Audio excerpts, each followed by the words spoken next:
Vous êtes probablement plusieurs à ce temps-ci de l'année à faire un peu comme ce qui se passe derrière moi et vous préparer pour votre traditionnel party de bureau du temps des fêtes. Mais bien évidemment, ça peut engendrer un peu de stress, particulièrement pour les gestionnaires, parce qu'on ne veut pas que ça déborde trop et faire comme les employés de Buckingham Palace et se retrouver en une des journaux.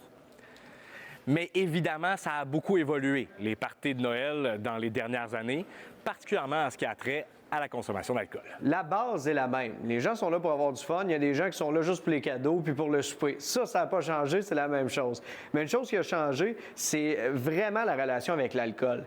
Évidemment, il y a 35 ans, la législation était un petit peu moins restrictive au niveau de la consommation d'alcool. Les gens étaient un petit peu plus libres de ce côté-là. Moins de conscience probablement aussi. Les gens se laissaient aller de façon exagérée. On va utiliser ce terme-là gentil. Exagéré. Les bars open, là, c'était beaucoup plus présent il y a même 6, 7, 8 ans. Disons, avant la COVID, on voyait beaucoup plus de bars open. Maintenant, on voit plus la bonne vieille formule, 2 petits coupons en rentrant. Au niveau des compagnies, est-ce que tu as l'impression qu'ils sont un peu plus aussi inquiètes que par le passé? J'aurais tendance à penser que c'est vraiment une réalité pour les employeurs. Ils sont très conscients que de voir leurs employés sur les réseaux sociaux en état d'ébriété, ça ne représente pas leur entreprise, leur valeur. Fait que c'est sûr qu'ils sont conscients de ça. Je suis sûr qu'ils font.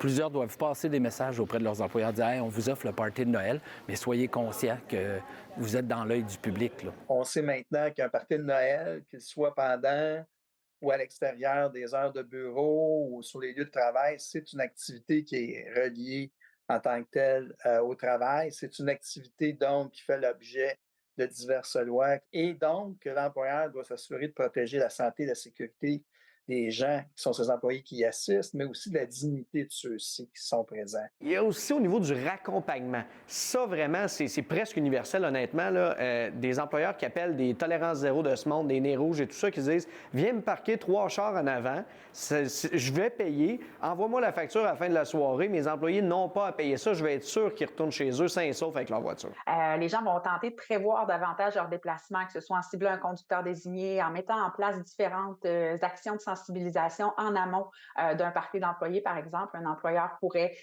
soit télécharger des affiches nez rouges pour s'assurer que ce soit bien voyant lors du party, pourrait faire venir la mascotte pour rappeler que nez rouge est bien présent. Donc, on sent une proactivité, effectivement. Le message est assez clair. Soyez prudents, évidemment, pour votre party de bureau, mais quand même, assurez-vous d'en profiter un peu.